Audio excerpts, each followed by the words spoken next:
Guys, so for today's video, so tuturo ko sa inyo kung paano tayo mag-fill up ng CIR form for Bangko Sentral ng Pilipinas. So tara guys, samahan nyo ako at masama tayong matuto no, kung paano pina-file yung kumbaga CIR form na to.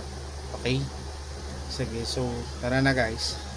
Guys, so ito yung CIR form guys ng Bangko Sentral ng Pilipinas. Nga pala guys, no, so bago ko umpisahan yung discussion regarding this matter, I would like to give you a disclaimer na hindi po ako tiga Bangko Sentral ng Pilipinas.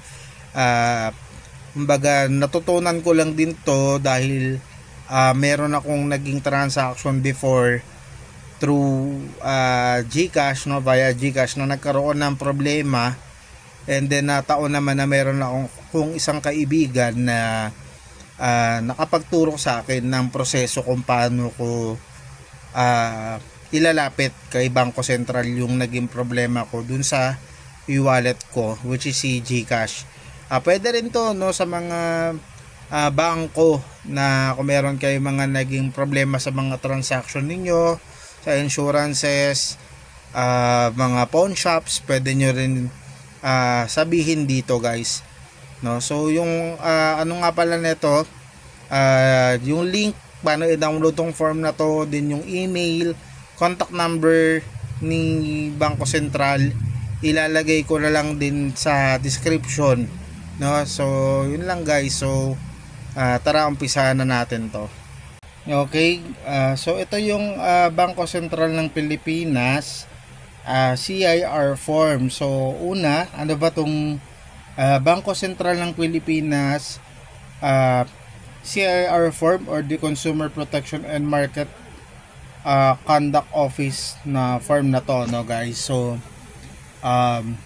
dito guys sa part na to is actually, or itong form na to, sorry, is ginagamit siya to file a formal complaint against dun sa ating bank institution or dun sa mga e-wallets natin like si Maya, si GCash and so on, no, including dito yung mga let's say mga pawn shops, no, or mga remittances like LBC, Palawan, Cebuana and so on, Mlolier, no, na basta under sila ng Bangko Sentral ng Pilipinas, no guys. So ito, so ano ba yung mga kailangan nating tandaan sa form na to, no, tsaka paano ba siya fill upan. So number 1, sa part na to, yung may QR code na to guys, so simple lang naman yan. So sa part na yan,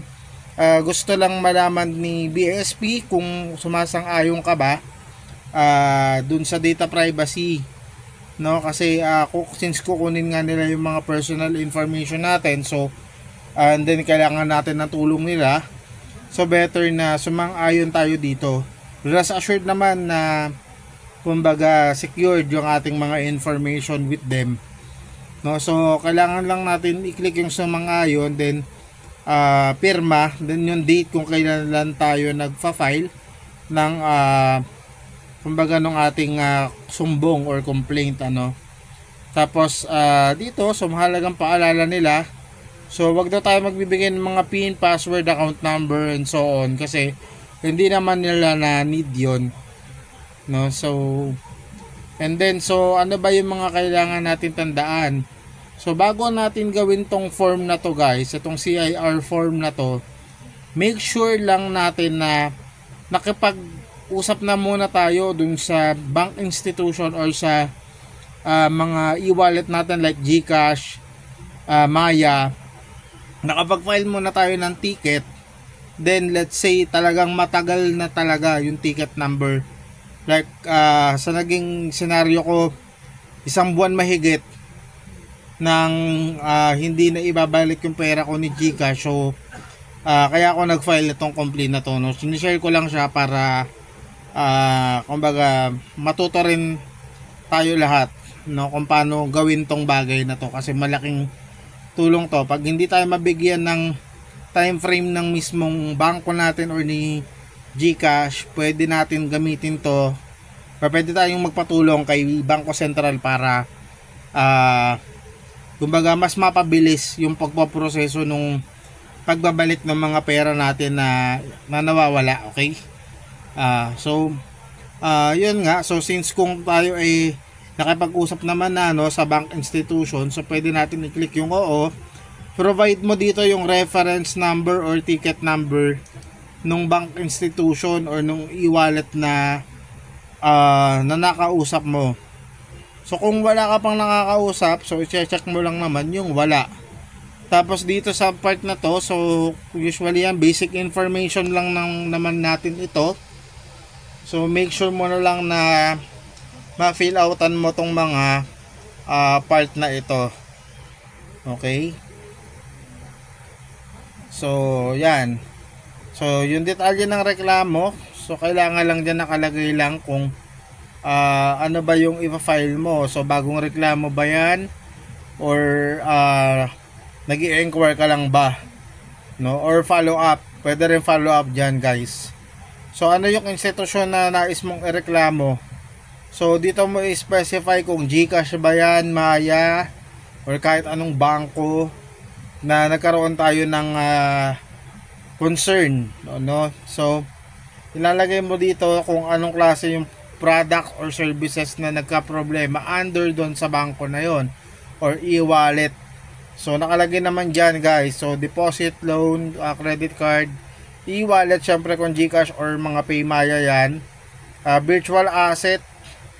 So baka soon yung mga NFTs, no? So Bitcoin, di ko lang alam kung pasok yon, no? Pa-confirm na lang. So yung mga foreign currency natin, mga remittances, yung mga pawn shop nga nabanggit ko kanina, UITF, tapos yung mga insurances, no? So yun. So kailangan mo lang ditong i-specify din kung ano yung kumbaga ano mo talaga, no? Primary concern mo. So nakalagay naman dyan, no? So nandito rin yung sa abusive collection practices, yung natatawagan kayo ng mga collection agencies na kumbaga hindi na tama dun sa oras. So pwede mo rin sabihin yon. So paraan ng transaksyon, so paano ka ba nakipag-transaksyon sa kanila? Over the counter, through ATM, online ba yan? So yung mga e-wallet, yung mga online mobile app nyo ng mga banks, kasama dyan. Tapos sa mga agents, so ito yung sa mga siguro over the counter na rin ito, no? Tsaka yung mga pawn shops nga natin. Tapos halaga ng sangkot na salapi, so lalagay mo dito kung magkano yung specific amount, including the centavo, kung magkano yung amount nga na kailangan maibalik sa'yo.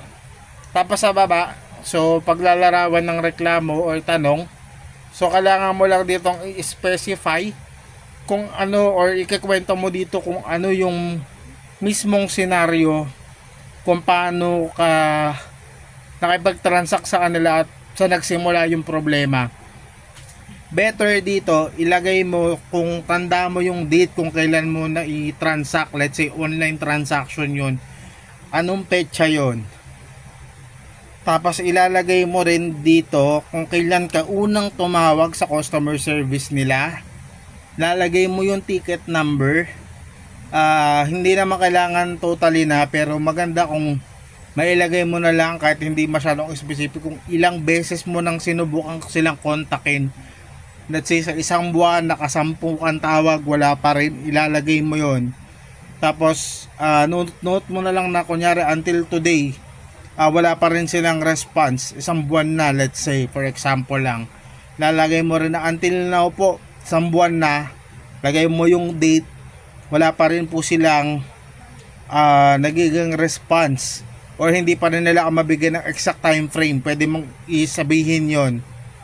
Okay, then yung proseso, guys, so siguro basahin nyo na lang to, no? So ayan siya, screenshot ko na lang, then screenshot nyo na lang to, guys. Magbibigay naman ako ng link para mas mabasa nyo siya later on.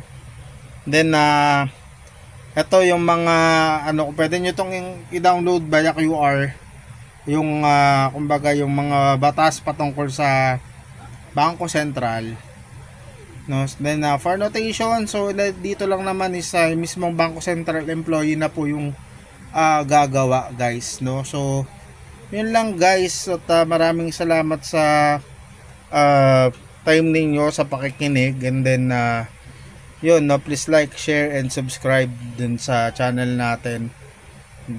So yun lamang, guys, maraming salamat.